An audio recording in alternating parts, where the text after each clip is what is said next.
Hello, everyone. How have you all been doing? I have been away for a long time, I guess visually, anyways. And, I've been taking some time, and I highly recommend that everyone takes some time, especially with everything that's going on right now, right? It's been an interesting transitional time on Earth, which we've had lots of prep for. They've been talking about it for a long time. Certainly, the guidance that was coming through all the monthly readings through me certainly was talking about discernment, the adjustment, the massive change and awakening that's coming, and here it is. So I've been taking some time to dig deeper into my own healing, to be there for family, and resting where I can. I realized after so many years of being in service that, I could only do so much, and there was lots of change on many different levels in my life. And I had to respect that my energy needed some attention, and that there was also other layers of awakening and integration that was certainly going on, and I can see now where they were taking me with it. There has been 2 years of really deep surrender on my journey, and that is definitely the message that has been here for many of us, as we have been placed into situations where surrender has been the topic of the hour. What do you surrender to? Where do you take your power back?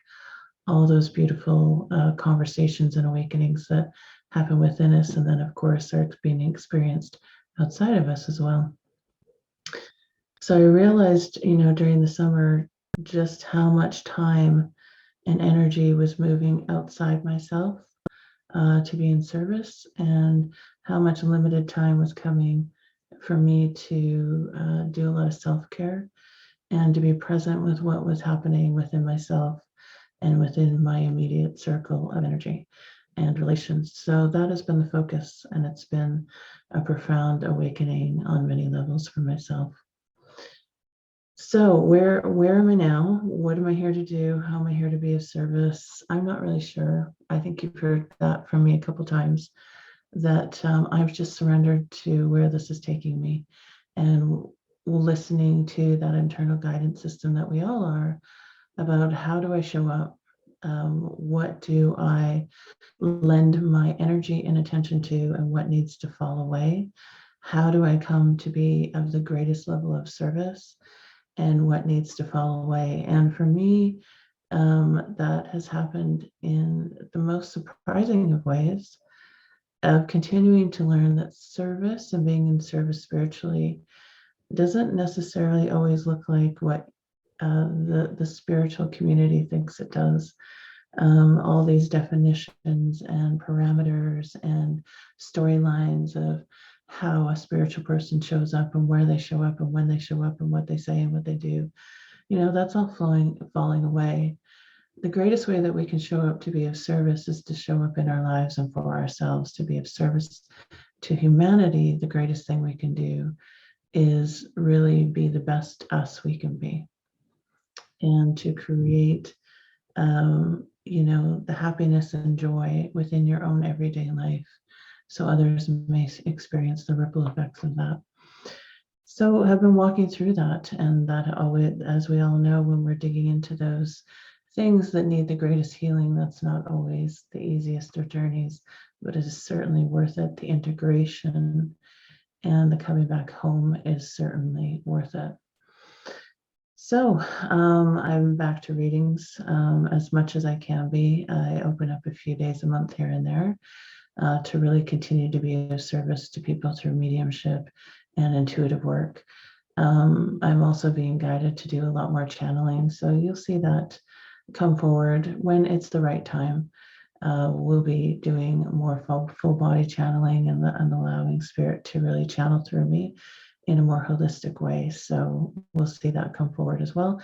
In what format, I don't know. I'm still playing around with it, still figuring it out, still listening to what the next step is. Certainly we'll be doing some teaching, and you'll see some information come out in the next day or two, we'll be doing some teaching again with Allison Winrider on really helping people work on their next level of mediumship, and just an introduction to channeling as well, to help people really understand that next phase of development through communication. And certainly some other things, which I won't get into right now. I'm excited to see where it takes me. And I'm still playing. I'm still playing with the energy. And I guess that's the one thing that I would love to remind everyone here today of, is I know the energy can be heavy, and I know the energy can be tough. And there's lots of people that are probably struggling with constructs and the breaking away of constructs, and the breaking away of the old can be really scary as we move into the new, and people panicking and wanting to hold on to what used to be a vision of mine, holding on to the roots of the tree while the river was taking you. But what I can say is, when you let the river take you, the most miraculous things come forward. And play with it, have fun with it. We're so there's this place of the solidified energy of even needing to hold my ground, hold my space, hold my belief systems, and that's all of value at certain points in our evolution. However, this is also a place to play and have fun and have experiences and play with certain energies and certain ideas, certain emotions as they come arise. This has become a very serious experience. And I know there's very serious things happening. We are not negating that, but there is the potential to just have some play, to just laugh at yourself once in a while, to just laugh at the situations that come up once in a while. We have to, again, what is it that we're looking at? What is it that we're feeding? And I know I talk about that a lot. And it's not to push away the actual experiences and hardships that everyone has been experiencing on many levels. And you have to go through those things. That is life here. But within that and amongst that and weaved in it, there is the possibility to play and to have some joy and to have some fun. And I'm very conscious of the fact that that has been missing unproportionately in my life in certain areas. And I'm going to hazard to guess in certain places of your life as well.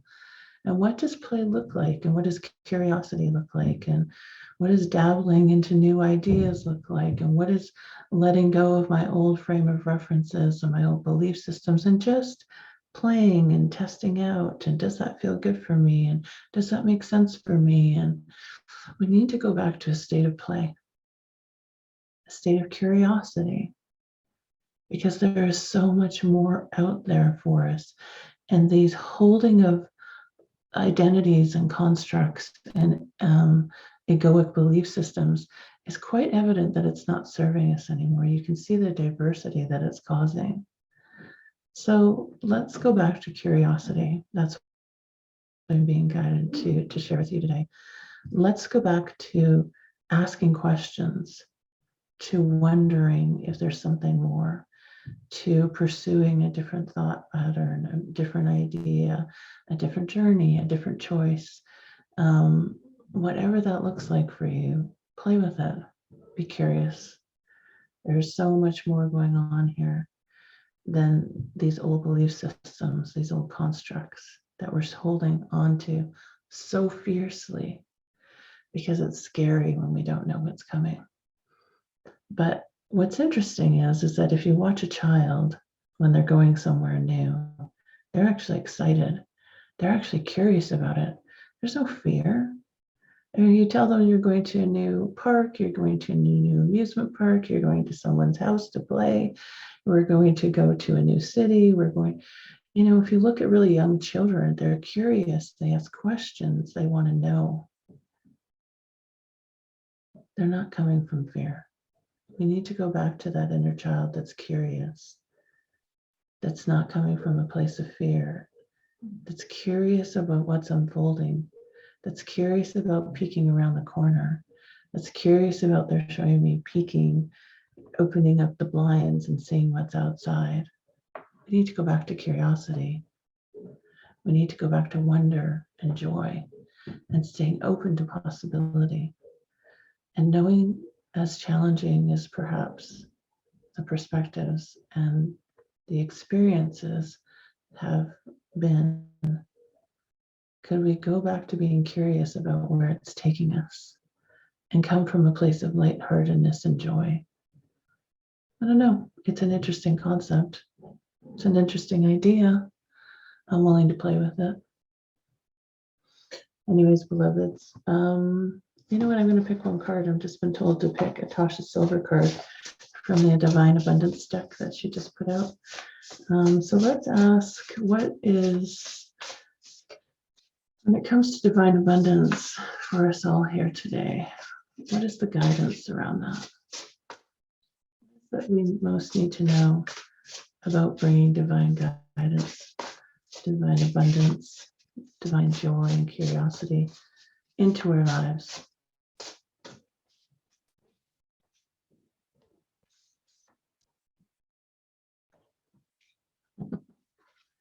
Here we go. Divine love. Divine love. It says, when you offer everything to the divine with detachment, you begin a love affair with spirit again. Isn't that just exactly what they were guiding us today? Open yourself up. I have this beautiful statue, and I'll post a picture of it, and she just stands there and she opens up. I have two of them actually, and she's opening up and surrendering to the possibility, to the curiosity, to divine love, right?